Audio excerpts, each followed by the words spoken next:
Hello everyone, welcome back to edu for IGNOU and U SOL. तो आज की इस वीडियो में हम देखने जा रहे हैं प्रीवियस ईयर क्वेश्चन पेपर के सॉल्यूशन को, जिसका सब्जेक्ट होने वाला है इंडियन राइटिंग इन इंग्लिश और इसका सब्जेक्ट कोड होने वाला है BEGC 103। ये वीडियो इग्नू के स्टूडेंट्स के लिए है, मैं पहले ही आपको क्लियर कर दूं। तो बिना किसी देरी के चलिए शुरू करते हैं आज का पहला क्वेश्चन, जो आपके प्रीवियस ईयर क्वेश्चन पेपर में सबसे ज्यादा बार पूछा गया था और रिपीटेड था। ठीक है। तो उस सीरीज में आज का पहला क्वेश्चन यही है आपका। इस क्वेश्चन पेपर के सॉल्यूशन को देखकर आपको ये भी पता चलेगा कि आपसे एग्जाम्स में जो है आंसर किस तरीके से पूछा जाता है। लाइक क्वेश्चन नंबर फर्स्ट जो होगा उसका फॉर्मेट कैसा होता है, ठीक है, सेकंड का कैसा होगा। तो क्वेश्चन पेपर में यूजुअली आप देखेंगे तो जो क्वेश्चन नंबर फर्स्ट होगा ना आपका, उसमें आपको शॉर्ट नोट्स लिखने होंगे। ठीक है। और उस भी हाफ में हमने शॉर्ट नोट्स जितने भी देखे, जितने भी क्वेश्चन पेपर देखे, तो उसमें ये वाले जो चार हैं वो बहुत रिपीटेड थे। तो इस वजह से ये इम्पोर्टेंट हो जाते हैं। ठीक है।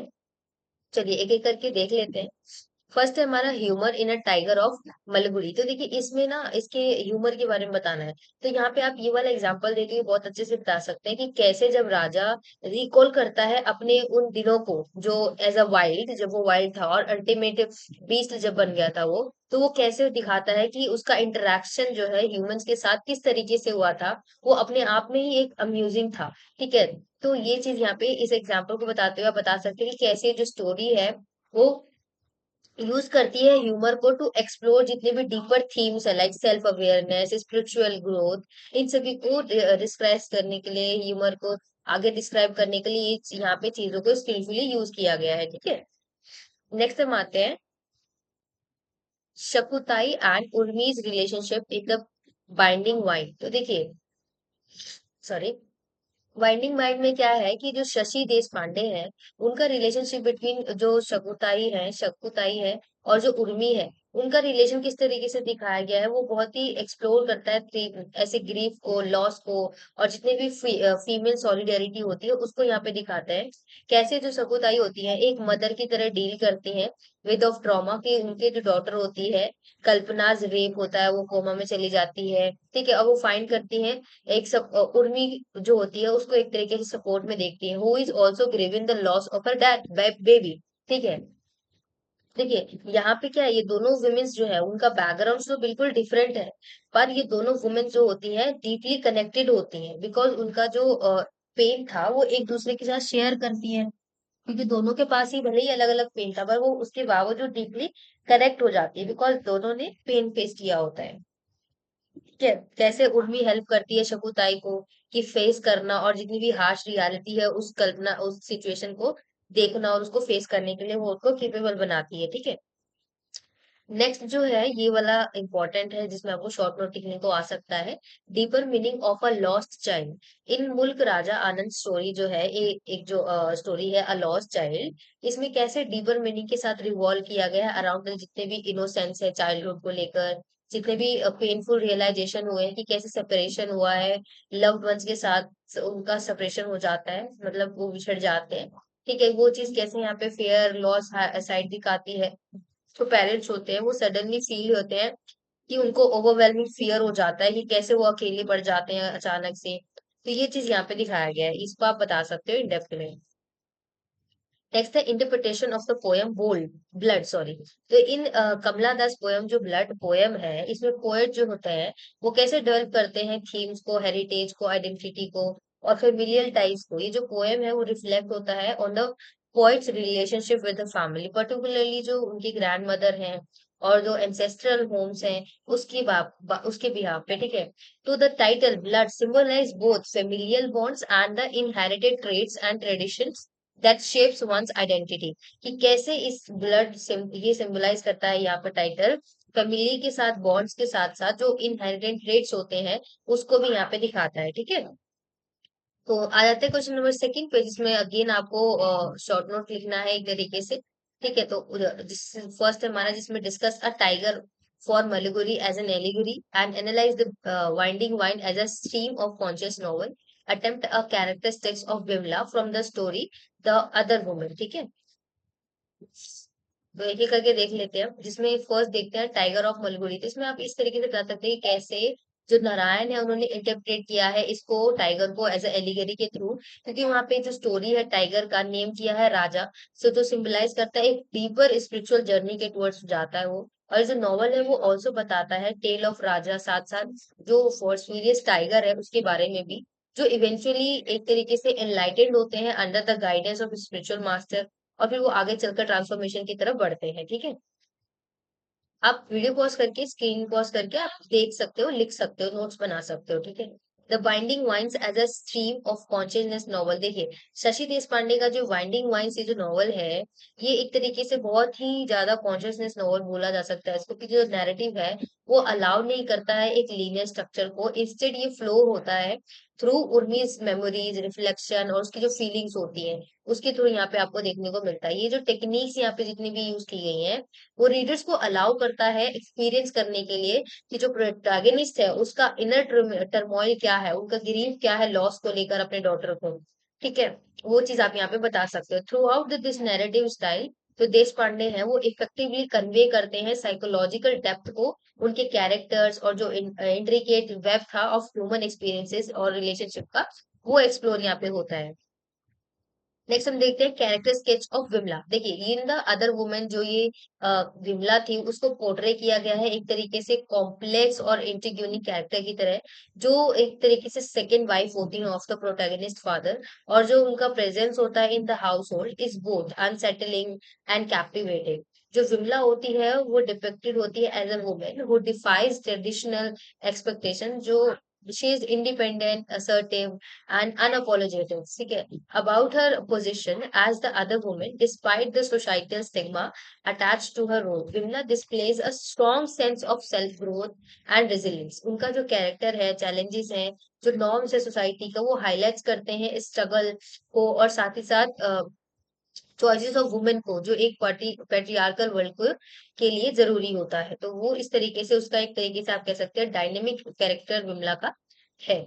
नेक्स्ट हम देखते हैं क्वेश्चन नंबर थर्ड, जिसमें आपको एनालाइज करना है अ रिवर बाय ए के रामानुजन। तो ए के रामानुजन द्वारा लिखा गया जो पोएम है द रिवर, वो पोएगनेट क्रिटिक है ऑफ द रोमांटिसाइजेशन के टाइम पे, कि कैसे नेचर को जो है रोमांटिसाइज किया गया है in the different different aspects of society and human के सफरिंग के थ्रू। ठीक है, और ये जो पोएम है वो कंट्रास्ट करती है, ग्लोरीफाई होती है with the depiction of the river का यूज करते हुए, उसको वर्क्स को यहाँ पे दिखाया गया है। ड्यूरिंग जब फ्लड आता है तो कैसे हार्श रियलिटी दिखती है लाइफ की, तो वो चीज यहाँ पे दिखता है इस पोएम के थ्रू। ठीक है, नेक्स्ट हम देखते हैं क्वेश्चन नंबर फोर, नारायण पोएज सॉरी प्रोज स्टाइल। ये अगेन वही है, आप बता सकते हैं कि किस तरीके से ये टाइगर जो वाला पोएम है इसमें किस तरीके से प्रोज का यूज किया गया है, सिंप्लिसिटी, ह्यूमर, सबलेटली का यूज किया गया है। नारायण जो थे वो जानते थे कि उनकी एबिलिटी क्या है प्रोफाउंड करने में, आइडिया को स्ट्रेट फॉरवर्ड तरीके से कैसे बताना है, एक्सेसिबल लैंग्वेज की, मतलब सबको एक्सेसिबल हो सके, समझ में आ सके इजीली। तो इस तरीके से वो सिंप्लिसिटी का यूज करते हुए not detract from the depth of the novel, भले ही वो सिंप्लिसिटी का यूज करते हैं बट नॉवल का जो डेप्थ है उसको नहीं भूलते हैं, वो उसको भी पोर्ट्रे करते हैं। ओवरऑल जो नारायण का प्रोज स्टाइल है ये टाइगर वाले पोएम में एक मास्टरफुल ब्लेंड है, जिसमें सिंप्लिसिटी दिखेगा, विट दिखेगा, इंसाइट दिखेगा, और मेकिंग द नॉवल बोथ कि आप उसको एंजॉय भी करोगे और थॉटफुल प्रोवोकिंग की तरह भी काम करेगा, आपको सोचना भी पड़ जाएगा। ऐसे इस तरीके से उन्होंने अपने प्रोज राइटिंग में स्टाइल का यूज किया है। नेक्स्ट क्वेश्चन नंबर फाइव पे आते हैं, इसमें आपको डिटेल नोट लिखना है on the plot of the novel the binding wife. तो आप देखिए, डिटेल नोट लिखने के लिए, समरी लिखने के लिए, या आप उससे क्या समझते हैं एक्सप्लेनेशन के लिए, किसी भी सब्जेक्ट से आ सकता है, किसी भी चैप्टर से आ सकता है। ठीक है, तो आपको ये चीज तो मैंडेटरी करके ही जाना होता है। और फर्स्ट ऑफ ऑल थोड़ा सा इंट्रोडक्शन और जो भी ऑथर है राइटर है उसके बारे में, और कंक्लूजन क्या लिखेंगे आप अगर कोई आंसर आता है, तो वो चीज आपको पहले से प्रिपेयर करनी होगी, तभी आपको ये वाला बीच वाला आंसर जो है बॉडी वाला ये चीज ये आपको काम आएगी। ठीक है, तो आपको ये तो पढ़ना ही पढ़ना है, साथ ही साथ और भी चीजें जो मैंने बताई वो आपको प्रिपेयर करके जाना है। ठीक है, तो right a detail note on the plot of the novel binding wife. तो देखिए, आप इस तरीके से लिखते कि सकते हैं कि कैसे ये जो नॉवल है बिगिन होता है विद जो उर्मी है उसका मर्मिंग लॉस, की कैसे वो अपनी बेबी को खो देती है, उसके दुख के साथ ये शुरू होता है, और उनका स्ट्रगल किस तरीके से वो स्ट्रगल करती है अपने दुख के साथ। ठीक है, कैसे वो नेविगेट करती है अपने ग्रीफ को, और भी एक तरीके से वो इन्वॉल्व होती है in the life of other woman, जैसे कि शकुताई जो है, फिर वो इतने दुख के साथ साथ दूसरे वुमेन की लाइफ में इन्वॉल्व होती है, और उसकी जो डॉटर होती है शकुताई, उसकी कल्पना का कैसे रेप किया गया था और वो कोमा में चली गई थी। इस चीज के बावजूद जो उर्मी है वो शकुताई में इन्वॉल्व होती है लाइफ में, और उसको जस्टिस दिलाने के लिए काम करती है। ओके, काम करती है, और साथ साथ उसके दुख के साथ साथ वो बाइंडिंग वाइन एक तरीके से बाइंड हो जाती है।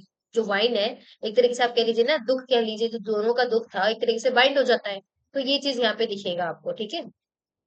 Next, moving to the question number 6, जिसमें आपको क्रिटिकली एनालाइज करना है of the poem the night of the scorpion by Nissim Ezekiel. तो देखिए, तो ये जो पोयम है बेसिकली ये एक ऐसे इवेंट को दिखाती है, जो एक रात में जो स्कॉर्पियंस होते हैं उनके रात को दिखाता है, जिसमें स्टिंग करते थे, जो स्पीकर है उसका मदर जो है वो लीड करती है to a flurry of activity in the village as the neighbours gather to help, कि कैसे नेबर जो होते हैं एक साथ आ जाते हैं उसको हेल्प करने के लिए। और ये पोएम कंट्रास्ट करता है कि कैसे जो विलेजर्स हैं वो सुपरस्टिशियस बिलीफ को, और जो स्पीकर के जो फादर है, सॉरी, उसके रैशनल अप्रोच को दिखाते हैं। और ये जो विलेजर्स है वो प्रे करते हैं, चैंट करते हैं, परफॉर्म करते हैं जितने भी रिचुअल्स होते हैं उसको, और बिलीव करते हैं कि ये जो एक्शंस है वो जो पॉइजन है उसको दूर दूर भगा देगा। इन कंट्रास्ट जो फादर होते हैं एक तरीके से स्केप्टिक होते हैं, ट्राई जो ट्रीट करते हैं, स्टिंग करते हैं प्रैक्टिकल मेथड्स को, ठीक है।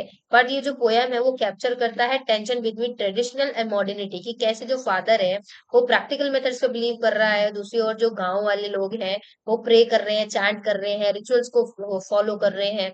तो यहाँ पे यही चीज कंट्रास्ट दिख रहा है ट्रेडिशन और मॉडर्निटी के बीच में, ठीक है। तो ये चीज आप और डेप्थ में बता सकते हैं, आप लाइन बाय लाइन जरूर पढ़े, तभी आपको सारी चीजें समझ में आएगी। नेक्स्ट क्वेश्चन नंबर 7 पे आते हैं, जिसमें आपको reveal what is the relevance of the title a tiger for मरी। ये ऑलरेडी हम डिस्कस कर चुके हैं, आप वही प्रोज वाले की बात भी यहाँ पे भी बता सकते हैं। तो नेक्स्ट क्वेश्चन नंबर 7 8 पे आ जाते हैं। How does the story swimming lesson portray the dilemma of immigrants living outside their country. Obviously देखिए, ये जो लेसन है स्विमिंग वाला, वो बहुत तरीके से मिस्ट्री पोर्ट्रे करता है कि कैसे जो स्ट्रगल होता है, डिलेमा होता है, जो इमिग्रेंट्स को फेस करना पड़ता है, जिसकी वजह से उनको आउटसाइड, उनके कंट्री के आउटसाइड रहना पड़ता है। ये स्टोरी जो होती है फॉलो करती है एक यंग पारसी मैन के थ्रू है, जो रिसेंटली मूव होती है कनाडा से इंडिया में, ठीक है। और प्रोटैगनिस्ट जो होते हैं वो अपने आप को देखते हैं कि टू दो वर्ल्ड्स में है, the familiar culture and his homeland and the new often aligned environment of his adopted country, कि जो भी उनकी अडॉप्टेड कंट्री थी वो, और जो न्यू होमलैंड था वो, एक साथ कैसे तरीके से होम सिकनेस यहाँ पे दिखता है उनको। ये चीज यहाँ पे इमाइग्रेशन के थ्रू कैप्चर होती है in the international conflict between the desire to belong and the need to stay true one's roots, ठीक है। तो क्वेश्चन नंबर 9 पे आते हैं, जिसमें आपको write a detailed analysis of Sarojini Naidu's conception of Indian womanhood as seen in the poem the bangle seller. देखिए, the bangle seller जो पोएम है सरोजिनी नायडू द्वारा, उसमें आप इंडियन वुमेन्स के लिए बहुत अच्छे से देखते हैं कि उसमें स्ट्रेंथ को, रेजिलियंस को किस तरीके से हाईलाइट किया है। ये जो पोएम है वो डिस्क्राइब क्या कर रहा है इस पोएम को, अगर आपने पढ़ा होगा तो आपको पता होगा कि कैसे जो वुमेन्स है उनकी लाइफ थ्रू आउट, मतलब बैंगल्स के कलर्स की तरह जो है सेलर ऑफर करते हैं, ठीक है। Each colour presents a different phase, हाँ जितने भी कलर्स थे वो सभी अलग अलग फेज को दिखाते हैं। द ब्राइट कलर्स यूथ के लिए दिखाता है, पर्पल और गोल्ड मैरिज के लिए दिखाता है, ग्रे और सिल्वर जो है मदरहुड और मेच्योरिटी को दिखा रहा है। तो इस तरीके से आप कलर्स का यूज करते हुए बता सकते हैं कि कैसे जो पोएम है रिफ्लेक्ट करता है नायडू के रिवरनेंस को, कि ये इंडियन कल्चर में जो है विटुअल रोल किस तरीके से वुमेन प्ले करती है इंडियन, ठीक है। नेक्स्ट हम क्वेश्चन नंबर 10 पे आ जाते हैं, जिसमें आपको अगेन वही लिखना है शॉर्ट नोट्स। फर्स्ट हम देख लेते हैं, देखिए यहाँ पे शॉर्ट नोट नहीं लिखना है, यहाँ पे क्या है कि आपको पोएम की कुछ लाइंस दी दी गई है और उसको डिस्क्राइब करने के लिए बोल दिया गया है, या उस लाइन के बिहाफ पे आपको शॉर्ट नोट लिखना है। इस तरीके से आंसर्स क्वेश्चंस भी आ जाते हैं, तो इस तरीके के क्वेश्चंस बिल्कुल मत भूलना। और ये दो ऐसे हैं जिनको आपको मिस करना ही नहीं है, ये करके ही जाना है, ठीक है। एक एक करके देख लेते हैं।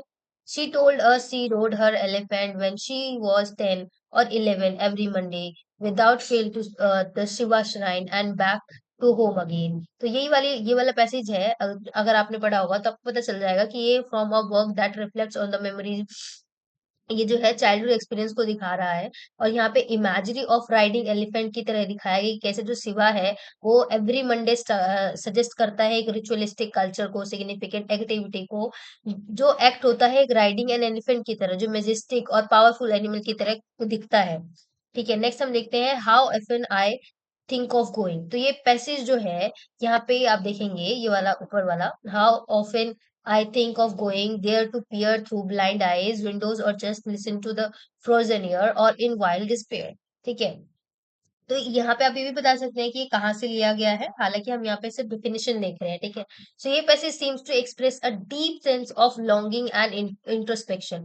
मतलब यहाँ पे आपको बहुत ही ज्यादा गहराई में सेंस ऑफ लॉन्गिंग का दिखेगा, ठीक है, और इंट्रोस्पेक्शन का दिखेगा, जहाँ पे स्पीकर जो है कंटेम्पलेट करता है रिटर्निंग को, कि कैसे प्लेस जो है वो होल्ड कर सकते हैं एक सिग्निफिकेंट इमोशन को वेट के साथ, पॉसिबली जो प्लेस है एसोसिएटेड विद लॉस और सॉरो।